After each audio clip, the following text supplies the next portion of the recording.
Elles sont animatrices, journalistes, chanteuses, cuisinières, directrices d'entreprise. Elles ont toutes le point commun de s'être imposées dans des milieux encore très masculins. Dans la tête de tous, c'était mon frère qui devait être cuisinier et pas moi. Je ne fais pas aucun dictat de la mode. Je suis inclusive depuis toujours. On pardonne moins à une femme de vieillir qu'à un homme. Ce sont toutes des femmes actuelles. Bonjour, je suis Emilia. Et oui, maintenant nous sommes deux sur le podcast Femmes Actuelles. Et aujourd'hui, je vous emmène à la rencontre d'Arielle Dombasle, qui m'a donné rendez-vous dans la bibliothèque de la Réserve, un grand hôtel parisien. Ensemble, on a retracé pendant près d'1 heure son enfance, sa carrière d'actrice, de meneuse de revue, de chanteuse. Et je vous avoue que cette artiste aux multiples facettes nous charme facilement avec son élégance et sa voix envoûtante. Je vous laisse écouter. Alors bonjour Arielle Dombasle. Bonjour. Je suis ravie de vous recevoir sur le podcast Femmes Actuelles. Nous sommes dans la bibliothèque de l'hôtel La Réserve. Oui. Alors pourquoi cet endroit ? Parce qu'il y a des livres et que c'est des vrais livres. Et donc, on trouve des livres, on trouve bien sûr de la littérature de tous les pays. On trouve aussi beaucoup de livres d'art, les coffee table books, mais qui sont merveilleux si on est un peu en avance ou en retard, eh bien, on tourne les pages et on apprend plein de choses. On va retracer ensemble une partie de votre parcours, de votre vie, de parcours d'artiste aussi. Et j'ai lu que vous avez vécu une grande partie de votre enfance au Mexique et en France. Et comment ces cultures diverses vous ont influencé ? Qu'est-ce que vous en retenez de ça ? Eh bien, je suis vraiment à un carrefour de 3 forces. Je suis née aux États-Unis, ma mère était fille de diplomate et donc elle a été élevée à New York, et puis mon grand-père était ambassadeur au Mexique, d'où le Mexique. Mon père a rencontré ma mère et ma mère lui a fait découvrir le Mexique, et lui qui était d'une famille des grands soyeux de Lyon, les grandes manufactures de soie et de velours, a été absolument saisi par la beauté de ce pays et par sa culture et par toutes les civilisations précolombiennes qui ont précédé la période actuelle, et ils se sont installés au Mexique. Et donc moi j'ai été élevée au Mexique et ma première langue c'est l'espagnol, et j'allais au Liceo Franco-Mexicano, et je me souviens qu'enfant je voyais mes parents qui parlaient français et je me disais mais comme ils sont sophistiqués, un jour moi aussi je parlerai français. Et c'est ce qui m'est arrivé. Je suis allée à l'école et au lycée, et voilà, je suis trilingue et je suis différente dans les 3 langues. J'ai l'impression d'être différente. Et j'ai comme 3 personnalités. C'est intéressant, c'est la question que j'allais vous demander, si vous avez la sensation d'avoir 3 personnalités. Il y a 3 Ariel finalement, une Ariel américaine, une Ariel française, une Ariel espagnole. Oui. Comment ça se traduit chez vous ? Ça se traduit par exemple, nous évoquions tout à l'heure le catholicisme. Moi j'ai un catholicisme très fort et très ancré dans moi-même, la foi du charbonnier, parce que j'ai été beaucoup élevée par une nanny qui ne savait ni lire ni écrire, mais qui était absolument médusée, qui avait l'amour du catholicisme, del Cristo Rey, des églises, des monastères, des processions. Donc en tant qu'enfant, alors que mes parents n'allaient pas à l'église, moi j'allais à l'église, et les chants et les fleurs et les processions, et j'ai vécu une vie de catholique intense. Et donc c'est votre nanny qui vous a donné cette éducation catholique. Voilà, oui. Contre l'avis de vos parents ou pas nécessairement ? Pas contre, mes parents, ils voulaient peut-être sans doute avoir aussi la paix. Voilà, moi et mon frère, on était très élevés aussi par les gens qui nous servaient, par les nannies, et voilà. On vivait au Mexique dans une très grande maison avec beaucoup de personnel, et moi j'ai adoré ma nanny et ces gens qui étaient souvent illettrés.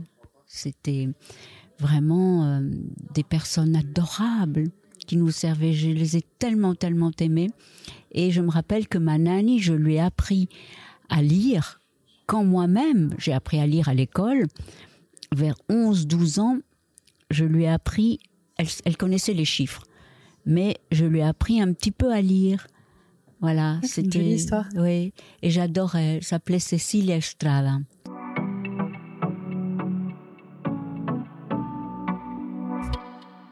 Donc les femmes de votre vie, un peu, c'est donc votre grand-mère, Oui. votre mère également vous a inspiré? Mais oui, ma mère, je perds ma mère, elle a 32 ans. Et donc, voilà, j'ai caché, vous savez comment sont les enfants, on cache tout ce qui nous différencie des autres. Moi, je ne disais jamais que je n'avais plus de mère. C'était un de mes secrets. Et étrangement, quand je l'ai dit assez tardivement. Et je l'ai dit une fois que j'étais en France, au bout de quelques années, j'étais au conservatoire de musique. Jamais je ne parlais de ça. Je ne parlais pas de ma différence. Je voulais toujours me fondre dans je voulais être adoptée, m'adapter, et je ne disais pas toute ma singularité. Je la cachais. C'était une forme de déni pour accepter ou... On va savoir, vous savez, c'est inguérissable. Et ce qui fait que, bizarrement, jusque maintenant, toutes les femmes que je rencontre, je les vois toujours comme des mères. J'inverse toujours, quel que soit leur âge, j'inverse le rapport. Les femmes beaucoup plus jeunes que moi me protègent. C'est étrange, mais j'ai ce rapport-là. Et j'aime beaucoup la compagnie des femmes. J'ai beaucoup d'amis filles, jeunes filles, femmes. Et j'adore l'univers des femmes.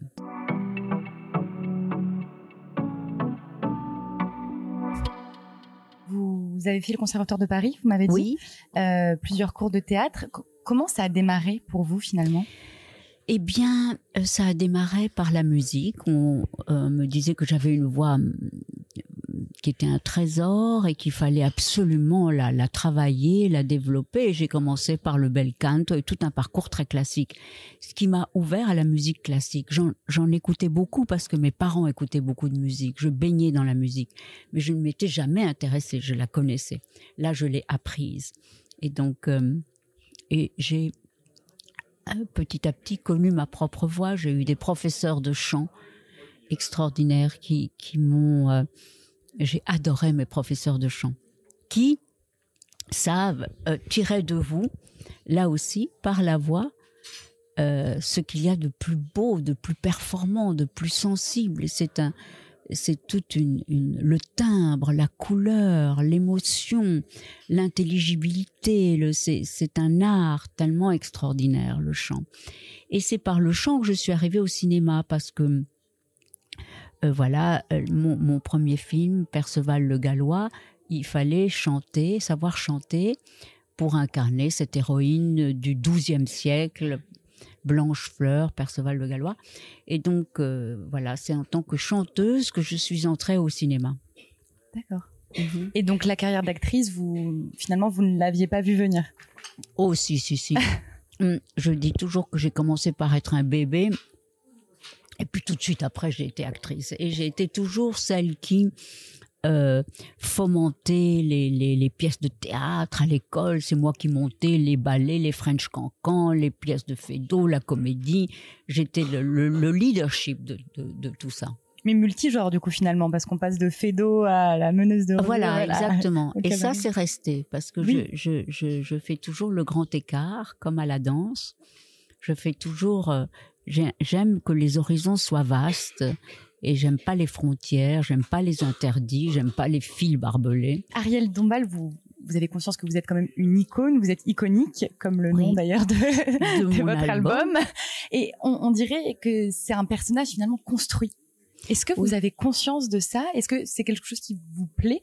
Ou est-ce que parfois vous vous sentez enfermé dans votre propre piège ? Oh, tout le monde, parce que quand on est acteur, on a cette image déjà. Quand on est actrice, quand on fait des choses, on est immédiatement cerné, analysé, jugé, voilà. Et donc, très vite, je me suis aperçue que les gens vous mettent dans des images toutes faites, des préjugés. Et que, et que lutter contre ces préjugés, c'est très difficile. Donc, à un moment donné, il faut se dire, il y a mon image qui est là, qui est ce qu'elle est, et puis il y a moi. Voilà. Donc vous ne prêtez pas vraiment attention en fait à ce qu'on dit. Non, bien entendu, on est toujours blessé quand on lit des choses méchantes ou des contre-vérités. Mais bon, c'est tous les artistes du monde, tous, sans exception. Mais donc être star, parce que vous me disiez que quand vous étiez petite, vous étiez à l'initiative de pièces de théâtre, etc. Donc depuis petite, vous vouliez être quelqu'un? Ou c'était par pur plaisir au début, sans attente particulière? Je ne voulais pas être quelqu'un, j'étais quelqu'un. Donc, je sais que, par exemple, à mon cours de danse, j'avais une admiration mais phénoménale pour les danseuses qui étaient sur pointe, alors que moi, j'étais trop petite. Je ne pouvais pas accéder encore aux pointes, j'étais pas assez forte. Et donc, j'avais des modèles et c'est resté dans la vie comme ça.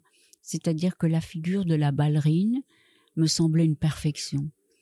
Et c'est une pirouette, cet équilibre, c'est jeté, tout ça, c'était une perfection. Et je retrouve ça, des moments de perfection chez mes contemporaines, dans les films, chez les sportives, chez les chanteuses, les cantatrices. Il y a des moments de perfection et on se dit, tiens, ce sont mes modèles. On les trouve en littérature aussi. Une espèce de moment de grâce suspendue. De grâce suspendue, et puis on se modèle, c'est-à-dire qu'on apprend l'amour par la littérature aussi. On apprend tout la fameuse phrase de Simone de Beauvoir, on ne naît pas femme, on le devient. Eh bien, vous comme moi, on est devenus des femmes, on est né autre chose. Vous pouvez développer un peu Eh bien, le fait que tout est une construction, et tout est une construction à l'intérieur d'une cathédrale sociale, il faut s'adapter à son temps, il faut s'adapter aux sensibilités du moment, à la manière dont les choses sont dites. Voilà, maintenant, il y a la révolution de l'intelligence artificielle. Il ne faut pas tout rejeter en disant où va-t-on. Il faut au contraire se dire, tiens, c'est une révolution aussi grande que celle de l'invention de l'imprimerie. Donc le changement, ça ne vous fait pas peur finalement Il était tellement énorme que c'est totalement vertigineux. Mais déjà, je crois que chacun, on se dit, tiens, je vais modeler mon rapport, par exemple, à cette merveilleuse amie qui est dans notre poche, qui est le téléphone. Et donc, moi, si je ne prends pas garde, je suis complètement addict. Je regarde 2 heures de sauvetage d'animaux en scrollant comme ça. Mais donc, je me dis, mais c'est pas possible d'en être là. Et j'ai attrapé des addictions de l'époque, vous voyez. Vous êtes tombée dedans, en fait. Je suis tombée dedans. Et j'ai beaucoup de mal à m'en défaire. Et ça me manque, ça crée du désir et ça crée une satisfaction immédiate. Et je me dis, eh bien non, résiste à cela. C'est la dopamine, en fait, qui est sécrétée dans le cerveau. Et il y a des études qui le prouvent, tout à fait. Oui. Et on parle de changement, justement, donc du temps qui passe et les changements qui vont avec. Est-ce que, vous parlez pas de votre âge, d'ailleurs, dans une de vos chansons, vous dites... I was born in 58 like you. Oui. Et est-ce que... Eh bien, c'était parler de mon âge. Mais je n'aime pas l'idée de la transparence moderne où on épingle les gens tout de suite avec leur âge. Je trouve ça absurde. L'âge est une chose complètement individuelle. Il y a des gens qui ont 60 ans toute leur vie. Il y en a d'autres qui ont 17 ans, d'autres qui en ont... Et on a un seul âge. Et c'est l'âge que l'on paraît, c'est l'âge que l'on porte. Et réduire les hommes et les femmes à des chiffres, ça me paraît absurde. Et sur les tombes, je me dis toujours comme c'est triste, on met juste la date de naissance et la date de la mort. On vous fiche dans une temporalité qu'on n'a pas choisie. On n'a pas choisi de naître, on n'a pas choisi de mourir. Et c'est pourtant ce qui nous définit.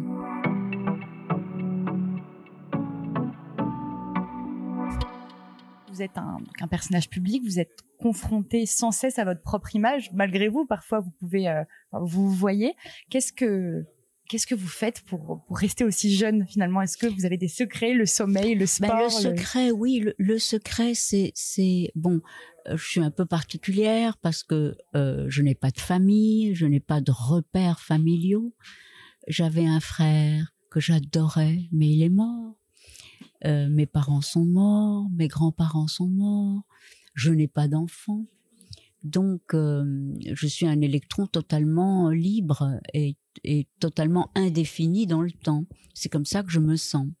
Et je disais tout à l'heure, mais c'était une vérité, je me sens mon propre enfant. Et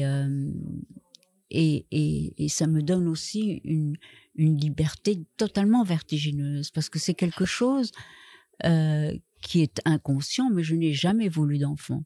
Dès l'âge de 12-13 ans, je savais que je serais une femme totalement accomplie, qui allait mener une vie absolument resplendissante, et que ça passerait par le fait de ne pas avoir d'enfant. Et vous la vivez, votre vie absolument resplendissante? Mais oui. Et une vie resplendissante veut aussi dire que l'on passe par des abîmes de douleur, parce que la vie est comme ça. C'est comme des grandes vagues qui vous écrasent par moments et on suffoque. On se dit mais... Et puis après, voilà, on renaît. Et c'est une succession c'est un toboggan incessant. Et avoir un enfant, vous aviez cette sensation que ça pourrait vous priver de cet épanouissement total? Non, j'avais la sensation terrible que je ne m'explique pas. Je n'ai jamais fait de psychanalyse et j'ai pas voulu faire de psychanalyse parce que je me suis habituée à ces petits chats qui peuvent devenir fous à l'intérieur de moi-même, ces petites forces de la destruction que l'on porte tous. Et je les ai plus ou moins apprivoisés, pas toujours. Et donc, je ne veux pas les connaître davantage. Je sais que j'arrive par ma création, par le fait que je joue des personnages qui ne sont pas moi, que je vis une vie quand même absolument splendide en pouvant me permettre d'aller dans la fiction, d'exceller sur des scènes, de m'amuser, de créer de manière illimitée. Ça fait que j'apaise ces forces destructrices, parce que nous avons toujours des forces qui veulent nous mettre au-dessus de nous-mêmes et des forces qui veulent nous rabaisser et nous annihiler et nous-mêmes. On peut alimenter ces créatures qu'on a en nous. Voilà. C'est un peu comme l'ange et le diable sur les épaules qui... Oui, absolument. Et le mal parfois peut faire avancer aussi. Enfin, bien sûr. Et puis, est-ce que le mal c'est ce qui fait mal? Non, c'est plus complexe que ça. C'est quelque chose qui est vraiment de l'ordre du sentiment profond. On sait quand, par exemple, on se fait mal soi-même. On le sait. Pourquoi est-ce qu'on le fait? On ne peut pas savoir. Et je pense qu'il est bien aussi de pas tout connaître sur soi-même. Exactement. On s'auto-garde une part de mystère.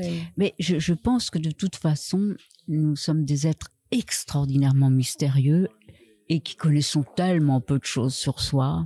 C'est impossible. Le corps a ses raisons. On ne connaît rien du corps.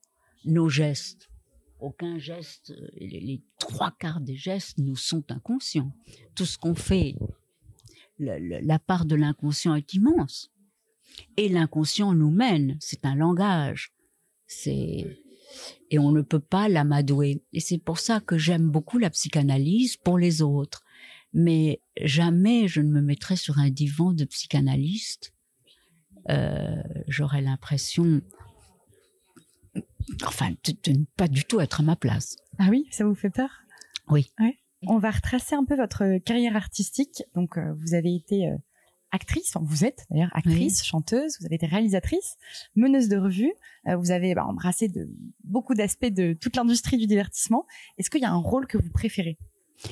Non, je crois que on essaye d'orchestrer la vie avec plus ou moins de talent et que c'est ça qui compte. Et souvent, on me dit, mais Ariel, quel besoin tu as d'aller avec ce jeune metteur en scène qui n'a absolument rien fait pour ce rôle qui est totalement fantasque. Pourquoi aller là alors que tu peux faire telle chose qui est... Ben, non. Moi, j'ai cette liberté toujours d'aller vers l'inconnu, d'aller vers le nouveau, de vibrer avec les gens proprement contemporains, et je ne suis pas du tout dans mon Dieu, c'était mieux avant, etc. Quand pas du tout, je ne suis pas du tout dans la mélancolie du passé. Oui, encore une fois, vous êtes très contemporaine, vous avancez en même temps que oui, et j'aime ma vie de tous les jours. Et comment vous vous définissez en fait finalement ? C'est qui Ariel Dombal ? Je ne me définis pas, et ça ne m'intéresserait pas d'avoir une équation, une définition. À quoi bon, pourquoi faire. Comme beaucoup de choses dans la vie, il n'y a pas forcément besoin de mots pour les comprendre. Et donc vous avez été meneuse de revue au Crazy Horse, c'est ça ? Oui, meneuse de revue au Crazy Horse, c'est-à-dire que je chantais au Crazy Horse. Vous chantiez Crazy Horse ? Mais enfin, comme je dis, c'est dans les codes du Crazy Horse, c'est-à-dire on est à moitié déshabillé, on est habillé de lumière, magnifié, on est comme des joyaux dans un écrin. On est voilà, tout le corps parle, il est absolument mis en lumière, mis en perspective. C'est monacal finalement. Voilà, c'est une église, c'est un temple. Et justement, votre rapport à la nudité ? Alors tout dépend du regard que l'on pose sur la nudité. Alors de toute façon, c'est toujours, par exemple au cinéma, la nudité c'est toujours très difficile parce que il ne faut pas, enfin moi je n'aime pas la crudité, tout ça se fait de manière orchestrée avec la lumière, le rythme, l'intériorité des personnages, l'émotion, il faut que tout soit extraordinairement pensé et bien mené, parce que sinon c'est effrayant, c'est très très difficile. Les scènes d'amour, tout est difficile au cinéma, mais les scènes d'amour, les acteurs ont toujours beaucoup d'appréhension, tous les acteurs du monde, parce que ça peut être violent et puis laid et puis obscène et puis c'est très compliqué. Et pour continuer un peu dans votre carrière, c'est avec votre rôle de Pauline à la plage que le grand public vous découvre. Donc ce n'est pas votre premier film, mais c'est là où vous avez été un peu révélé au public. Est-ce que la notoriété, elle est apparue d'un coup ? Oui, la notoriété est apparue très vite et la notoriété m'a tout de suite semblé secondaire. Ça veut dire quoi, connu ? Alors en effet, Miss Météo est plus connue que Delphine Seyrig. Bon, ben d'accord. Bon, ça veut dire quoi là, être connu ? Et puis alors, par exemple, vous me dites mais tu es très connu au Japon. Ou alors tiens, les Hongrois t'adorent. Ou tiens. Pourquoi au Japon ? Non, mais parce qu'il y a comme ça. Ah oui. Quelquefois, on enflamme un pays avec un rôle parfois, et on ne sait pas pourquoi. Et c'est comme ça. Mais c'est comme ce qu'on fait au cinéma ou au théâtre. On fait des choses remarquables. Moi, je me rappelle que je jouais du James, c'était Henry James, et d'une telle finesse. Enfin, c'est comme du Stefan Zweig. C'est une observation de la moindre fluctuation de l'âme féminine, des moindres sentiments, etc. Et donc, j'étais très applaudie, j'étais ravie de faire ça, mais la popularité n'arrivait pas par ça, elle arrivait par un Indien dans la ville. Et après, on se dit, and so what, comme dit Andy Warhol. La popularité, c'est quoi ? C'est des gens qui vous disent, je t'ai vu, je te connais, je t'ai vu à la télé, ou j'adore ce que vous faites. Mais les gens disent, j'adore ce que vous faites. Parfois, ils ne savent même pas ce que vous faites. Ils vous aiment, on ne sait pas pour quelle raison. vous parliez de Stefan Zweig, qui a un sens de l'observation très développé. Et il y a quelqu'un d'autre comme ça, c'est Eric Romer aussi, dans ses films, qui est très porté sur les dialogues. Oui, qui est très porté sur les dialogues, l'observation aussi. Et d'ailleurs, c'est très marrant parce que le film préféré de ma mère, c'est L'Arbre, le Maire et la médiathèque, où vous êtes dedans. Et justement, votre travail cinématographique, il couvre un large éventail de genres, allant des films d'Éric Romer, par exemple, à des productions hollywoodiennes aussi, j'ai pu lire, et des comédies populaires françaises récemment. Oui. Vous avez joué dans la comédie de Philippe Lachaud, voilà, alibi.com. Et justement, c'est quoi votre définition du film populaire? Parce que vous êtes allé sur un terrain où on ne vous attendait pas forcément, donc vous n'avez pas de crainte à... Non. Alors justement, je vous disais que je n'aime pas les chapelles, les frontières, les fils barbelés, les assignations, les diktats, je n'aime pas tout ça. Et bon, quand mon agent m'a dit mais tu dois rencontrer ce metteur en scène, c'est pour jouer sa mère, un rôle de mère, ça va être très amusant, c'est très populaire. J'ai dit oui, je suis pas très enthousiaste, etc. Et puis j'ai rencontré donc le metteur en scène et j'ai vu quelqu'un de tellement charmant, de tellement inventif et de tellement talentueux que je me suis dit ça va être très facile d'entrer dans cet univers. Et donc on parle de populaire aussi, ça veut aussi dire participer à des émissions de télévision. Vous avez fait le grand écart, qu'à le dire, avec Danse avec les stars en France. Et quelle a été votre expérience dans cette compétition? Vous savez, c'est on vous envoie pour on fait ce qu'on appelle, on essaye de promouvoir notre art. Et donc on vous dit voilà, il faut faire telle émission parce que voilà. Et Danse avec les stars, on me l'a proposé pendant des années. Et je me disais mais je n'aime pas l'idée de la compétition parce que je pensais à ce film On achève bien les chevaux. Et qui est tellement beau avec Jane Fonda et cette espèce d'idée d'aller jusqu'au bout de ses forces et puis d'être dans cette espèce d'absurdité de la compétition. Et une compétition, c'est toujours un peu absurde parce que comment on juge. Voilà. Et puis on m'a dit mais non, écoute là. Tu sors un nouvel album, c'est bien que le public te voit dans quelque chose de divertissant, ça va être bon pour l'album, ça va être bon pour toi, et puis tu sais danser, puis ça va t'amuser, et puis ils m'ont convaincu, et puis je me suis retrouvée là-dedans, qui est dans toute une logique de ce que c'est. C'est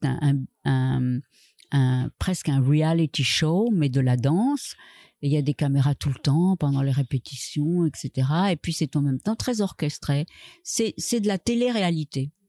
Télé-réalité mise au service de la danse et de juges qui vous notent et d'un public qui vous note. Et puis voilà. Et ça vous a dérangé ça ou finalement vous êtes amusé, vous avez réussi à... Je me suis amusée. C'était très dur physiquement parce que c'est des danses, c'est des foxtrots, c'est de la danse de salon. Il faut l'apprendre. Et sur une temporalité très courte en plus. Oui, on a très très peu de temps. C'est pas nous qui choisissons les musiques. Ça m'a beaucoup fait souffrir parce que j'aurais préféré danser sur des choses qui m'exaltent vraiment. C'est pas le cas. Par exemple. Je ne sais pas. J'avais envie de danser par exemple sur du Donna Summer ou sur du William Farrell, ou des choses faciles et entraînantes. Puis non, on vous colle ce qu'ils veulent. Bon, donc et on ne choisit pas les danses non plus. Donc c'est vraiment un truc très disciplinaire.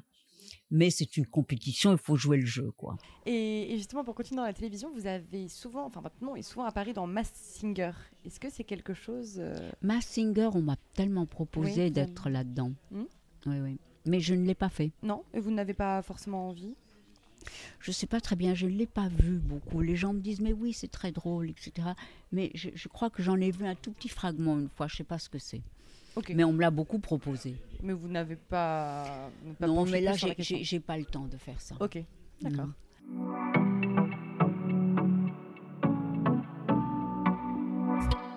Vous êtes assez polyvalente, vous faites aussi de la musique et votre carrière musicale comprend des albums en français, en espagnol, en anglais. Et on en parlait au début, vous disiez avoir l'impression d'avoir 3 personnalités avec ces 3 langues que vous maîtrisez. Et quelle langue, en tout cas dans le chant, pour vous, vous semble celle avec laquelle vous pouvez être le plus expressive et transmettre le plus d'émotions? J'aime beaucoup chanter en anglais et en espagnol. Et en français, moins. Pourquoi? Parce que ça vous... C'est pas une langue qui est tellement faite pour ni pour le rock, je trouve que le français est fait pour la chanson, la chanson variété, et que c'est très bien fait pour l'opérette. Il y a eu beaucoup d'opérettes qui étaient écrites, et qui avaient beaucoup de charme. Mais c'est un art qui a complètement disparu. L'opérette, ça n'intéresse plus personne. C'est comme une chose d'un autre temps. Exactement. Et vous avez aussi côtoyé des grands noms de la musique, notamment Nicolas Kerr, et c'est une des dernières grandes icônes du rock'n'roll, en fait. Oui. Qu'est-ce qui vous a apporté dans votre carrière? Alors, il m'a fait connaître tout un pan de musique. C'est comme rejouer mon adolescence. Il m'a fait connaître d'être chanteuse dans un groupe de rock avec des rockers totalement disjonctés et dans un vrai univers de rock qui était extraordinairement éprouvant et difficile. J'étais un peu l'infirmière, l'enfant sage, et d'avoir à confronter aussi un aspect de démiurge et de destruction qui est inhérent au rock. C'est une révolte, c'est une chose sauvage, et c'était intéressant d'être là-dedans. C'était comme revivre une adolescence. Oui, c'est un peu une crise d'ado, le rock, en fait, oui. Quand on les voit se comporter sur scène. Ah oui, vraiment. Là, vous disiez, les rockers déjantés, c'est un peu un pléonasme, finalement. Exactement, tout à fait. Et alors, je n'aime pas du tout les faux rockers qui font semblant d'être rockers. En mettant des bagues et du noir sous les yeux. Voilà, en pensant qu'avec ça, il va me sentir. Ce n'est vraiment pas ça. Et c'est vrai que Nicolas était le dernier rocker français. Et d'ailleurs, il en est mort, hein, parce que la destruction était trop inhérente. C'était un personnage tragique, quoi. C'était un personnage shakespearien. Et pour parler de votre album Iconics, oui. Donc votre dernier projet musical, vous rendez hommage à de nombreuses figures féminines, donc oui. Simone de Beauvoir, Marlène Dietrich, oui. Brigitte Bardot. Qu'est-ce qui vous a incité à faire ça? On parlait des femmes au début, Voilà. Eh bien, moi, j'ai toujours eu de grands modèles dans ma vie, des modèles de femmes que je rencontrais et que j'admirais. Et puis les héroïnes de la littérature qui m'ont forgée. Et puis, ce que j'ai perçu des premières actrices de cinéma, des gens qui m'ont touchée. Et voilà. Et j'ai voulu faire un Iconic, c'est un opus complètement féministe. Voilà. Alors il y a un hommage à Simone de Beauvoir, qui est quelqu'un qui a beaucoup compté pour moi. Quand j'ai lu Mémoire d'une jeune fille rangée, je me suis dit mais heureusement qu'il y a ces femmes qui pensent à ce qu'est la condition féminine. Donc j'ai écrit cet hymne Woman Just a Woman, qui est toutes les positions dans lesquelles peuvent se retrouver les femmes, et finalement la réduction à un préjugé. Parce que dans chacune, j'admire quelque chose de très fort, de très très fort. Et donc, voilà, Shirley Bassey, c'est le premier James Bond que j'ai vu, et j'ai aimé tout à coup ces femmes guerrières, ces femmes qui peuvent être espionnes, qui peuvent être des appâts, et qui sont des femmes fatales. Et la musique était tellement importante dans le film. Diamonds Are Forever, c'est une espèce d'affirmation sur l'éternité du diamant par rapport à l'amour. Et c'était cette voix de Shirley Bassey, cette incarnation de puissance et de ce timbre, etc. J'ai adoré, donc je lui rends hommage. Et puis Marlène Dietrich, c'est une figure que j'aime beaucoup, qui a été une femme extraordinairement insolente, qui est la première qui a voulu se libérer, qui s'est habillée en homme, qui est allé, qui a revendiqué les cabarets, qui a revendiqué tous ces personnages avec un don de la métamorphose à chaque fois. J'ai adoré ça. Et Barbie, pourquoi Barbie? Et Barbie parce que j'ai adoré ma poupée Barbie et elle a été un modèle pour moi pendant toute l'enfance. Et puis après, j'en ai beaucoup souffert quand on m'a comparé à elle. Et puis après, à une période, je me suis dit, mais il faut revendiquer cette poupée. Voilà. Et vous avez été avant-gardiste parce que vous avez tourné ce clip avant le succès planétaire du film. Bien sûr, oui, Barbie. Oui. Et j'ai mis en exergue le côté féministe de la poupée Barbie. Oui. En fait, un peu comme dans le film, on a l'impression de revoir un épilogue du film où on exactement. Donc, très avant-gardiste.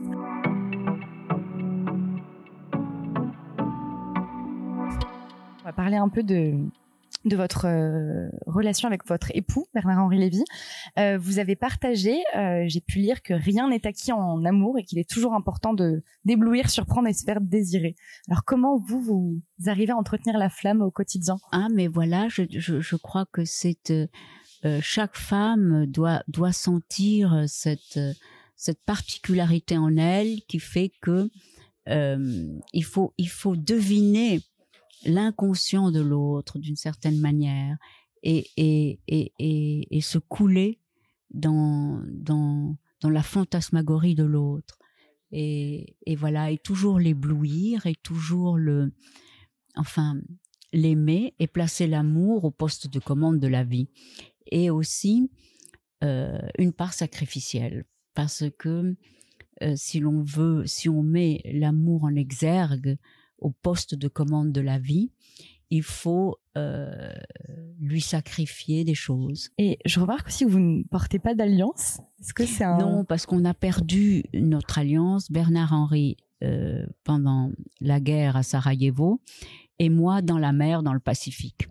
Et donc, l'alliance est partie et on s'est dit, ça fait rien. C'est pas important pour vous? Non, parce que notre alliance, notre amour va tellement au-delà de tout ça.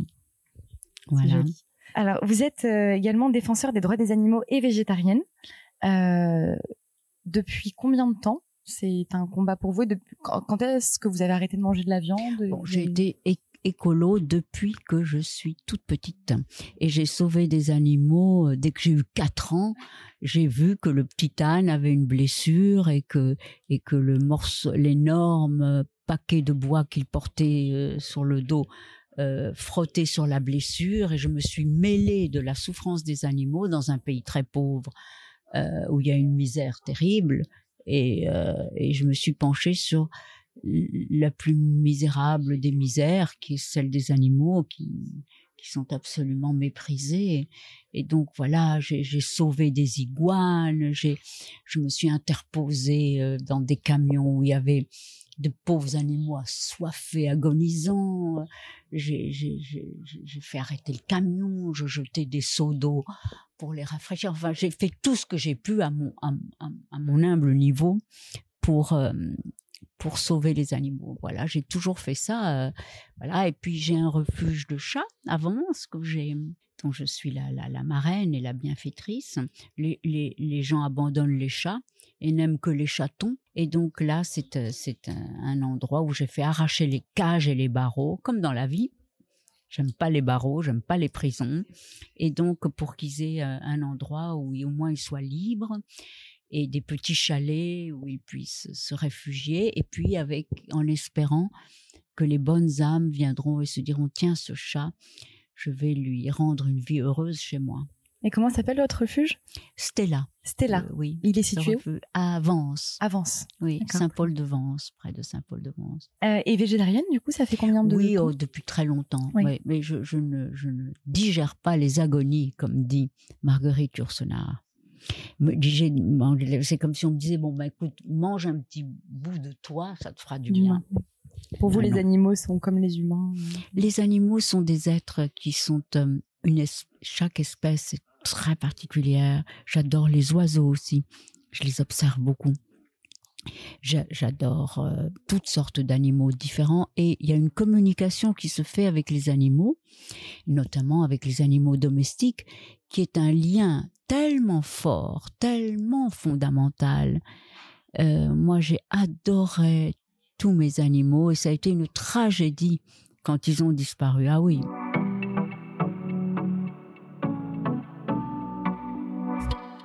Depuis plusieurs années, des femmes sont sorties du silence et brisent le tabou en révélant des comportements problématiques. Dernièrement, Judith Godrèche. Qu'est-ce que ça vous inspire? Est-ce que vous êtes contente de cette libéralisation de la parole? Je crois qu'elle était essentielle parce que il y a 21 siècles d'asservissement, voilà, c'est tout.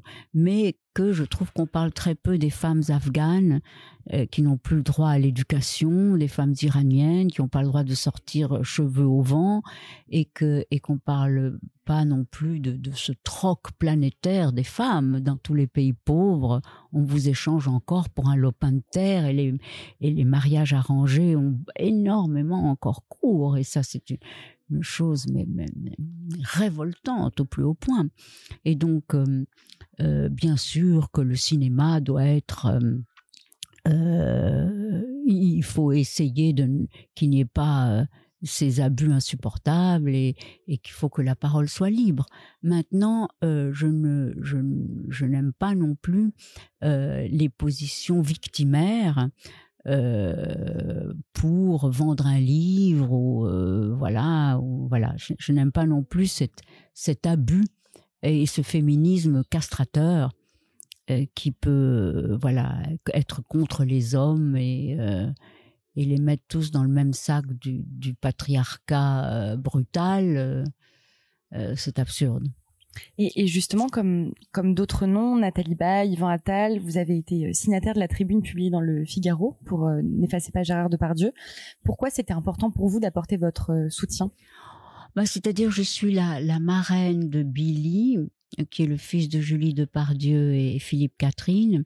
Et voilà, et on lui jetait des pierres à l'école en lui disant ton grand-père est un violeur. Et voilà, et je trouvais que c'était insultant de réduire quelqu'un, voilà. Mais maintenant que la justice fasse son travail, bien sûr, et puis on sait que c'est un personnage bigger than life et il y a des aspects assez monstrueux chez lui, et donc là ça a été, mais maintenant on va voir, c'est la justice qui va trancher. Vous laissez ça aux mains de la justice. Ah oui. Mais vous comprenez aussi que certaines prises de position aient pu être critiquées. Oui, bien sûr, mais c'est pour ça. Mais maintenant, on est dans une ère où il y a tellement de gens qui ont la parole, et tellement de gens qui jugent, et tellement de haters qui ont cette parole libérée. Et donc, il y a cette espèce d'amour du hate qui est devenu un nouveau plaisir. Et donc, il faut s'en protéger, parce que on n'a pas du tout envie d'être sous le joug de tout à coup tout ça, quoi. Le tribunal public. Le tribunal. Et est-ce que vous-même, peut-être, vous avez vécu forcément des agressions, mais des comportements problématiques sur des plateaux de tournage? Mais évidemment, et puis depuis que je suis tout enfant dans un pays du Mexique qui est assez machiste, j'ai eu peur des hommes, et plus tard, en tant que toute jeune actrice, je ne me suis jamais mis dans des positions d'aller à minuit chez un metteur en scène. Non, j'ai essayé d'éviter autant que j'ai pu, parce que évidemment, comme hélas toutes les actrices sans exception, j'ai été dans des positions effrayantes où c'était presque des deals.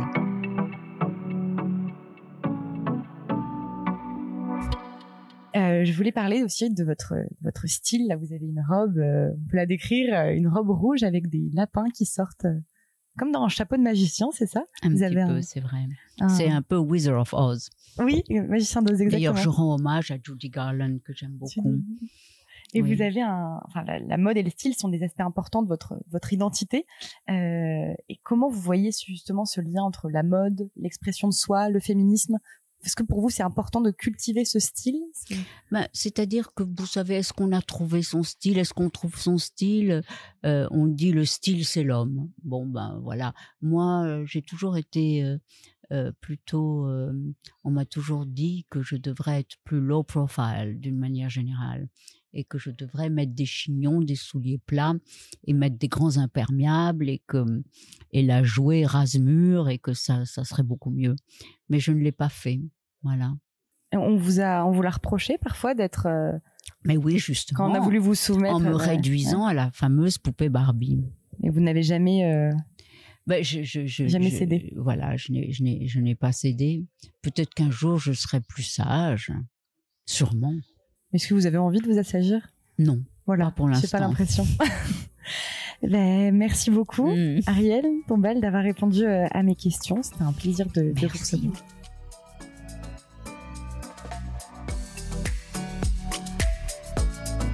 Si vous avez aimé ce podcast, soutenez-nous sur toutes les plateformes en vous abonnant ou en mettant des petites étoiles. Et retrouvez plus d'épisodes sur votre plateforme d'écoute préférée. Et moi, je vous dis à bientôt pour un nouvel épisode. Ciao!